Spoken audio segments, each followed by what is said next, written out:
Tatanim siya ng mga halaman namin, guys. Magtanim ay bibiro.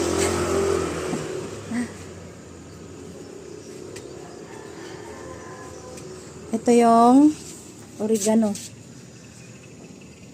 Ano nga tawag dito? Chinese malunggay? Ito yung Chinese malunggay. Pero may malaki na doon. Ayun na yung malaki, oh. Ayun. Hiningi namin yan kay Pastora. Ayun yung cactus.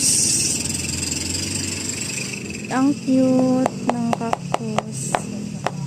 Tapos ang cute din ng lagayan.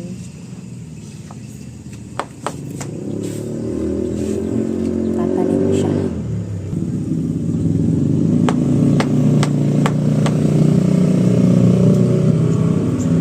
Bakit? Masikip na? Buti hindi ka natinig. Hala. Dapat gloves ka. Yung mo sa pagmotor. Ah, yan pala. Tapos itanim, tas tutubo. Kasi magsasakasa nga yan siya. Dadami ng dadami. Pwede mo ito magamit sa mga souvenir. Ang souvenir ba? Malago na nga yung Chinese malunggay yan, guys, ha. Pwede yan gulayin. Ito yung aloe vera namin.